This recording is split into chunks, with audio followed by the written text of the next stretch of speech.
every company is geared for commercial success, value created. They call it differently, revenue, cross margins, this and this. But then at the end, they want to take it as a team effort, but in the end, they're like, it's about you. I'm like, no, it's about us. So people come and say, listen, thank you for mocking the CEO, because we're afraid of him. So how can we foster that leadership, that ego that allows for other people to shine and to be recognized in a space where there is like chronically a few women? Okay, welcome back to FLT Podcast. We are the Finnish Leadership team, and today we are diving into the topic of DEI with our very special guest, Kamilla Sultanova. Welcome. Thank you, Kelly. Nice to be here. It's so lovely to have you here. I have prepared an intro to Kamilla. She is an award-winning keynote speaker, DEI consultant, and event host based in Finland. Originally from Uzbekistan, she has lived in the Nordics for over 2 decades and recognized among the top 60 speakers in Finland. Kamilla specializes in diversity, equity, inclusion, inclusive leadership, and cross-cultural collaboration. She works with companies, public organizations, and immigrant communities. She founded Connect Us Consulting and has collaborated with over 50 Finnish companies on DEI strategies, talent integration, and leadership development. She's also a TEDx speaker and European leader for the under 40. Her background includes a career in corporate sales and purchasing, global shipping at Maersk, before transitioning to advocacy and consulting. So welcome, Kamilla. Is that a fair description of you? Oh yeah, very generous. Thank you. Thank you, Annalyn. Such pleasure to be here. Yes, great. Excellent. How was Slush? You were day and night involved. I was at Slush side event. I kicked off day 0 and Kelly was there. Yes. It was the European Institute of Innovation Technology. They had their EIT Supernovas Tribe event for women founders and investors. So it was a nice networking event to gear up there were so many global European women there. Right. So they wanted to give them that sense of community so that would carry them through the 2 days. Right. They had WhatsApp channel for either both of these communities. They told like, what do they do if you want to start a company, how to become a founder. There's academy for that. If you want to be an angel investor, how do you get started? So there's this really nice academy, and they came from Barcelona, but they have like offices across. And then also had moderated a CIO event in Espoo with 500 professionals. So talking about resilience and nice speakers. I mean, Jarno Limnell, you have Saku Tominen, you have Kirke Saar from Nordic Investment Bank. She was amazing. Talking about what role do CIOs play in all these changes in the workplace and external risks that we are facing. I feel very privileged to get the latest insights on this while moderating. So I'll learn as well. Of course, absolutely. Sounds really good. So a lot of CEO encounters. Yes. Yeah. CEOs, CFOs, and CIOs, yes. Okay. Yeah. All right. And when you say CIO, you mean? Chief Information Officer or Chief Technology Officers. So what did you hear from them? So I heard that the relationship to AI, right? So there was Jari Huila from Keeping a Software. He's got 20 years experience from, Vincit and Martella and Supercell. He was sharing insights of how you need to have a value on the company side to have this ongoing learning transition, learning as a value to not to be redundant. And like really in relation to AI, and that they would talk freely and with that psychological safety to say what skills do we need to stay human and what skills can we automate without freaking out, basically. And he had a very nice way, like how they do it in Keeping a Software, that they ongoingly discuss it. Then Jarno Limnell talked about the cybersecurity and then physical insecurity and how do you then navigate as a CIO or leader, decision maker, to also connect with geopolitical risks. So a bit high level, but then at the same time, what you do is to basically, as we know, forecasting, strategic foresight. How do you gear up for your preparedness for prevention, but also having your psychological resilience? That was really insightful. Wow. And he said at the end, it was like hilarious, like, my sister and I, we had some kind of discussion, and she said, there's nothing radical as to have a nice, physical, safe day together. So if you and I are physically safe during the day, that has to be the norm, because we are living between war and peace, as he mentioned. Saku Tuominen talked about resilience. That was really great to say, like, resilience is not like, we're thinking like, what's the number one skill? They say creativity. Somebody says now resilience, that you have that capability to, get on the horse again after falling down, and that you close that closure of bit, so you don't get bitter. I thought it was great. And people were so amazed by the storytelling that he's a great speaker. And then Kirkisar, she's the first CIO, as in she comes from Telia background. She's from Estonia. So she had a very personal way of looking at what CIO can do without formal power or formal power. Right. So she had her own kind of like formula for succeeding, but also transforming the culture with the IT processes at the quite public-owned Nordic investment bank. I was really fascinated. There was, of course, the heavyweight, Jorma Eloranta. Yeah. And he was, he's like, he's been on board of every company in Finland. It was like, I've done it all. I've seen it all. And you just need to look at your P&L and, like good old ways of like, what are the transformation, form, like factors? Is it internal, external? Like, but he also said that you need to be able to take short-term quick changes to sustain long-term value. But then again, how do you do it? He has a book about it. So everybody has a book. Yeah. But it was good to kind of like go through this crash course of transformation and have a very different angles to it. Yeah. Was the topic of DEI brought up in any of these conversations? Partly, because we're talking about psychological safety, it affects everything, right? And I did ask the questions that came to Kirkesar. There was questions like, how were you the only person not speaking Finnish? But she took that experience to Norway because Nordic Investment Bank is global. So they speak in English. But when she was in Norway, she was literally the only one.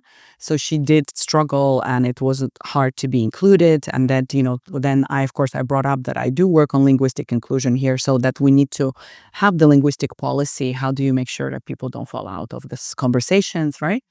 Then there was question of inclusion of multicultural and different age groups. So I did bring that a bit up, but I think it came from the audience. I think it wasn't as in per se there, which I do struggle with that. I think inclusion should be on every business event. Absolutely. And it shouldn't be just in that, just like women events, it shouldn't be just for women. It should be more as urgent for all participants to really join.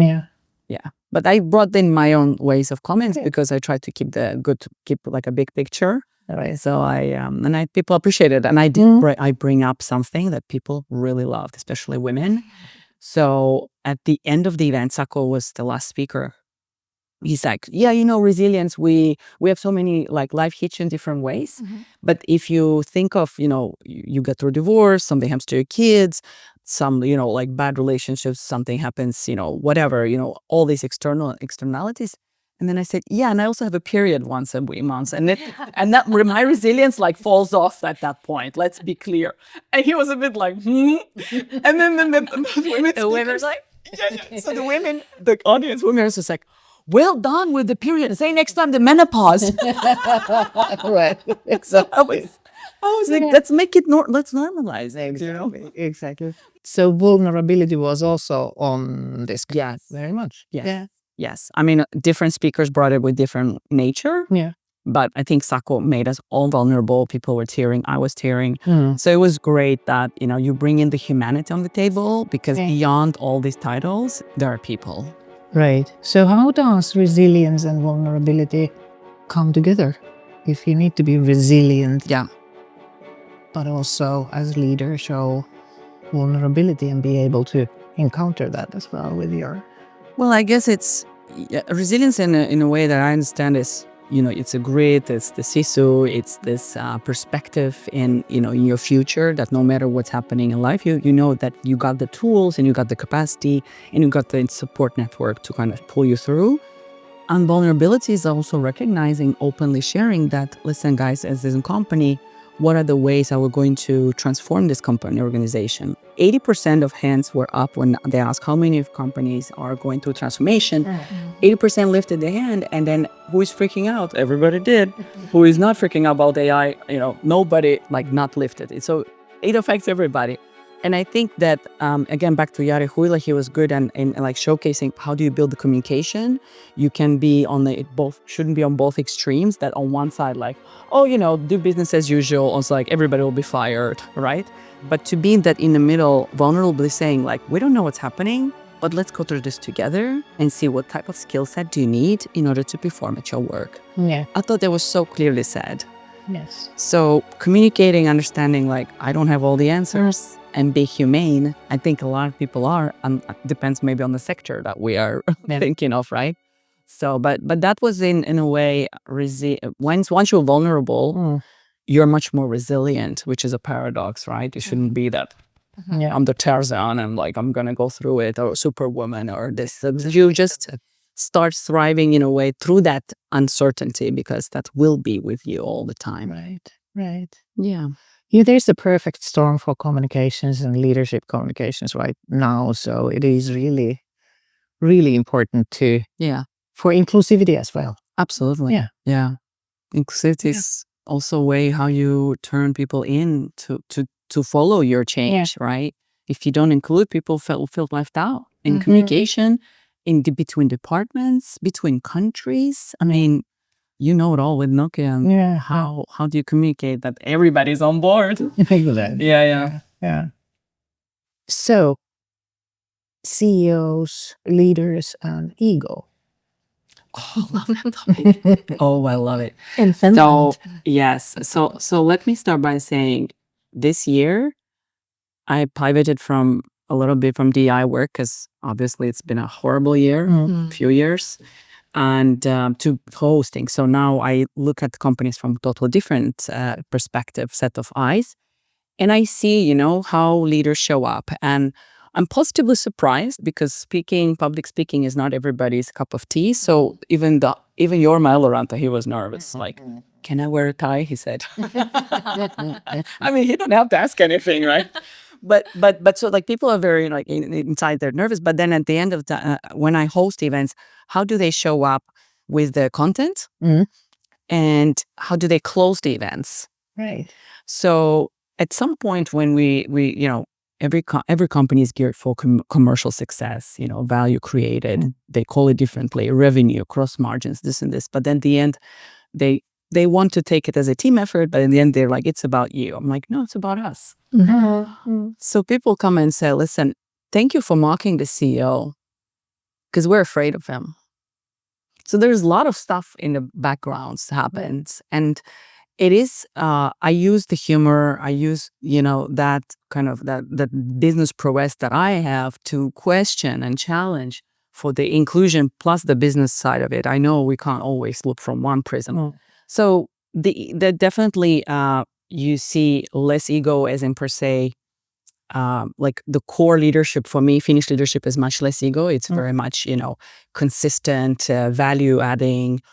Okay, they want to be very process heavy, and make sure that they, the back work is super done. But then on the externality side, yes, there can be leaders who are ego driven, and then maybe some insecurity comes out in the wrong way, and a lot of internal work needs to be done for all our employees and companies to feel more safe with each other. Because just today, I spoke to one winning IT champion. She's award-winning one from Nordic Women in Tech Gala. And she said, I got 2 awards last year, and my bosses told me, don't you have anything else to do? And the next time when company got worse financially, she was the first one to be redundant. So how can we foster that leadership, that ego that allows for other people to shine and to be recognized in a space where there is chronically few women, chronically in IT, right? In STEM in general. So it was very shocking. Of course, absolutely. So there's a lot of work to be done. I mean, we in public speaking, we all have egos, but we need to be aware that we have it and that it doesn't, you don't use that negative force. The positive it is to give, to share, to unite and use that privilege, you know? So, I mean, I've been on a journey as well. So that's definitely I can see when these situations appear. Yeah. I very much recognize that people still are not in the companies like this lady you gave as an example, not seen as having lives. They are there, you know, their work personality, and then there's the life that is beyond that. And then we have different, and our bosses have different views of what's part of that, you know, that personality, even though. And I know HR speak a lot about that. We should look at people as a whole, because if we look at them as a whole and they bring them their whole self to work, it's much more. It provides such a benefit for the company.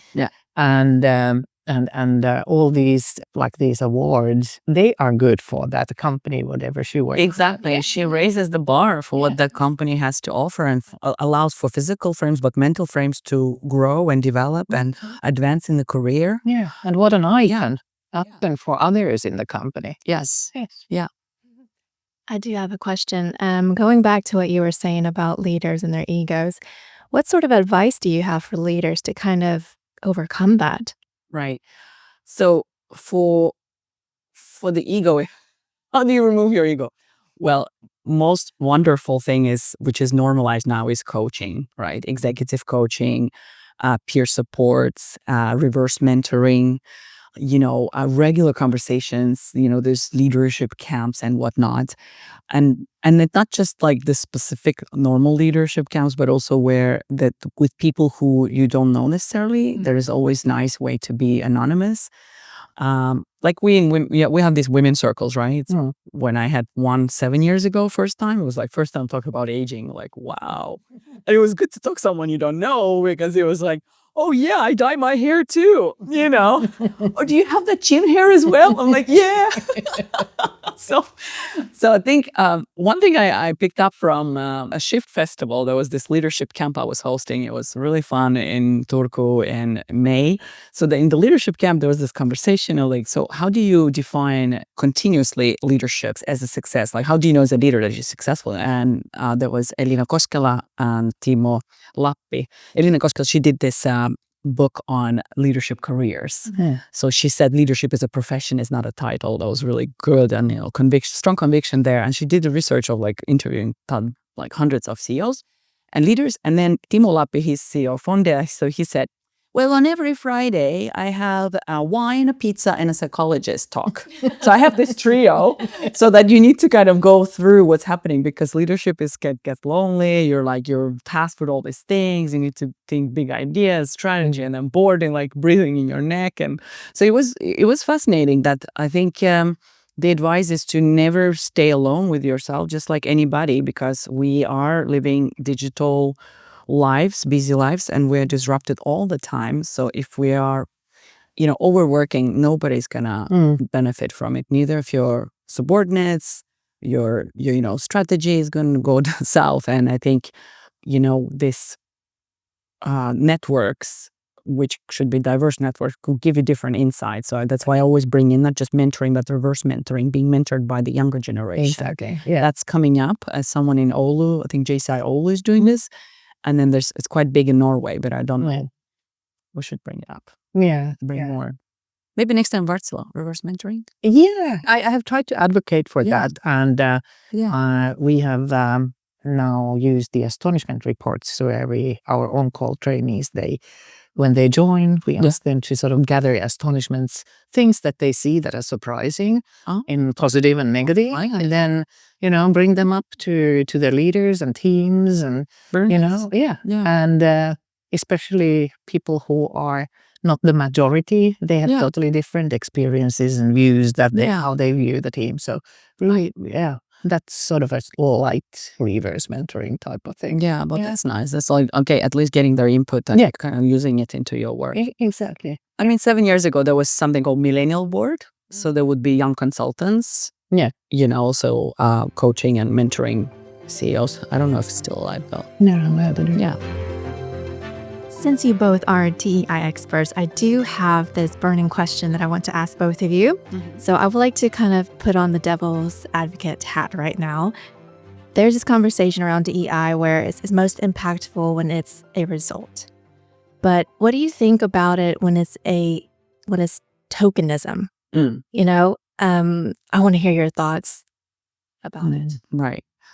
Well, it has a place in a way that even you have a chief diversity officer, it's also like thinking that one person will change the culture of organization. And we had a few years back a survey that said chief diversity officers, they quit after 2 years because they don't get the company support, the leadership support, and there's no commitment. So that already, if you set like that, you just letting the person already to fail.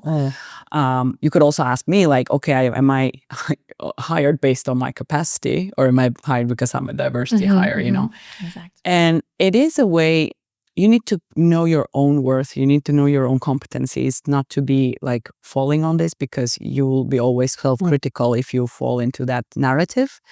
But you have to know if you're the only woman on the panel or the only woman. You just need to also voice your concerns that there can be also a lot of panels where there's all male panels, right? So then you need to, of course, questions like we need to have representation.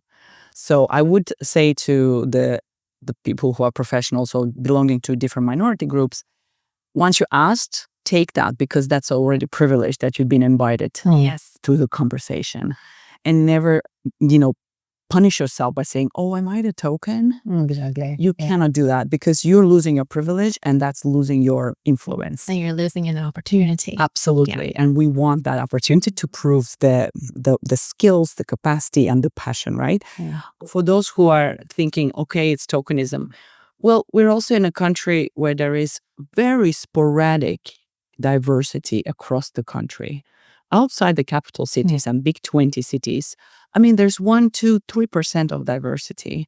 So we need to be out there ready to be the first movers, to speak on top of this, and then have everyone else to speak on behalf, allies, right? So, I mean, it's going to be an ongoing discussion. And like, we can't let anyone be bitter, but we want to focus on the result. Representation, innovation, growing new markets, and then having that, the best person with expertise and lived experience. Absolutely.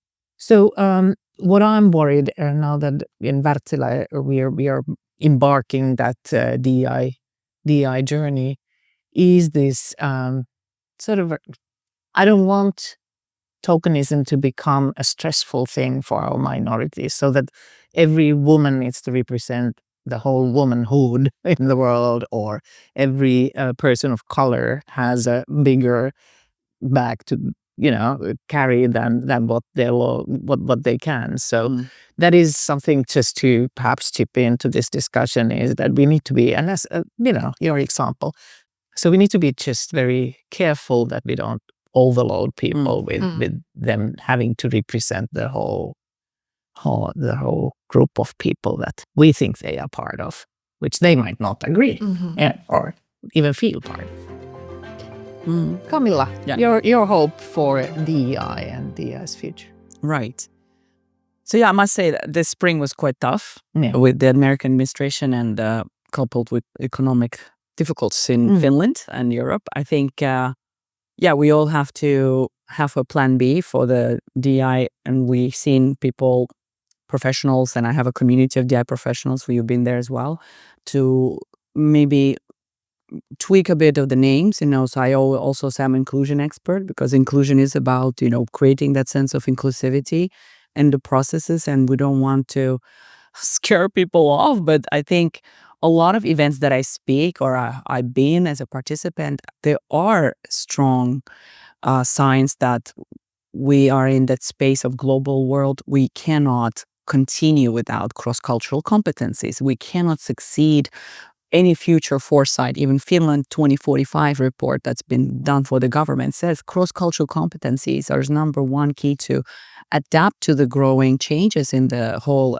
environment regionally and digitally, like all these changes. So the hope I got already in the spring, was it in April? There was a largest social sustainability conference in Europe. It's SHE conference in Oslo.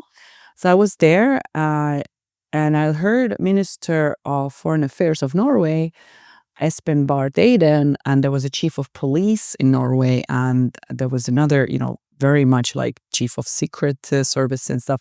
They all had a hard case for DEI. They said it's a pinnacle for national security. Right. It's supporting our social capital, and we absolutely need to create that for the future of Norway. And like you could copy paste any country there, especially in the Nordics, right? I mean, and I think when I came home and I talk a lot about importance of community building, social capital. They just said all my narratives, and they made them really for me also meaningful that I'm not the only one thinking like this, because there's different ways to work on DEI. And I've been across 20 cities here with different organizations that are public, universities, regional development, workforce professionals like Kela and Elukescu. So growing their inclusive leadership skills is basically understanding them. How do you build a community around you that you want to continue doing what you're doing? Because let's face it, we're working project cultures. Absolutely. Projects start and end, and then this whole momentum loses out, like a volleyball get out of the air. So I feel the hope is that people in different structures, businesses get it. We have big companies that will continue supporting it, despite what Trump said already today. DEI is not an infringement of human rights. It's supporting human rights and our dignity, our Convention of Human Rights conventions, right? Another factor that gives me hope is the THL's first national anti-racist accelerator that just finished this fall. So it's been a 1-year capacity for 70 organizations. So capacity building for how do they build anti-racist practices in the organization, be it city, university, welfare, healthcare services. So there were nurses with us. There were people who are working for all the cities, all Tampere, many cities were there. So they were learning, how do you interact when the act of racism took place? How do you answer? How do you learn from other people working on this anti-racist policies? So you actually make it actionable in your space and get your other colleagues to do it. So that was really encouraging because none of organizations dropped out. We had a great panel discussion and very critical that how not to leave this anti-racist mindset and attitude to change things to individuals, because those who study, they're more educated, they're not educated, they're more motivated to do things. But then when you go to the normal office culture, everybody has their own agenda. So how do you trickle down that passion and commitment, or even just a conviction that, listen, we need representation and we need better inclusive communication between our citizens. Right. So that gives me hope. And I also try to do it, with different communities that I work, different podcasts. There's Lahtiat podcast, there is your podcast, there is the Suomi Plus podcast we did. That was a pioneering podcast in Finnish for international professionals who don't speak Finnish. So it was my difficult podcast to do because we had to, speak Finnish with our accents. And that's the whole point, right? Like, how do you remove the accent bias? Like, it doesn't define you, but that passion to deliver and add value, that's what it is. So I think, anyways, I know I'm in my own bubble and I see beauty. I see these wonderful campaigns, Muutos töissä. So there's two campaigns. The one Muutos töissä, it was done with Pink Helsinki and my colleague Varpo Rusela, where one is to take 19 bloggers and they talked about the cultural diversity at workplace, right? So how they see different instances where we need to be better. There's a lot of humor, there's a lot of substance, there is, you can definitely see injustice that you can't, our flawed recruitment processes, right? That it's so hard to get in just because you have a non-Finnish sounding name and your ethnicity, which is all all like researched. And then the second one we did, I helped them to find speakers to create the content for podcasts. So everybody's busy people. So how can you inspire people on the go? Is that we did shortcasts on cultural diversity at work, and so that people would listen and say, like, this is how you could diversify your recruitment. This is how you create more inclusivity in a workplace, in a lunch, in a canteen, or during your working hours. So it was really good. Very practical. Very practical, and just doing things gives me hope that there is a listener for such content, and if they are curious, which we all need, they're available. Right. Yeah. Excellent. Kamilla, as we are wrapping up, we have one more question for you. How do you define leadership? Oh, how would I say it? Leadership, at the end of the day, is a sum of your personal decisions. That's leadership. Choose wisely. Yes. Yeah. Kamilla Sultanova, thank you so much for being with us. And it has been a pleasure. Thank you so much. And I just want to say how amazing work that you're doing. I want to say that inclusivity at the end is community and building that sense of community. And I hope that we all build that in without being scared of any terms. Right. That DEI is really about creating a sense of community where even 70% of Finnish workers need at their workplace. Absolutely. Community, a sense of community. Thank you. Thank you. Thank you, Kelly. Thank you, and thank you to our listeners. We'll see you next time.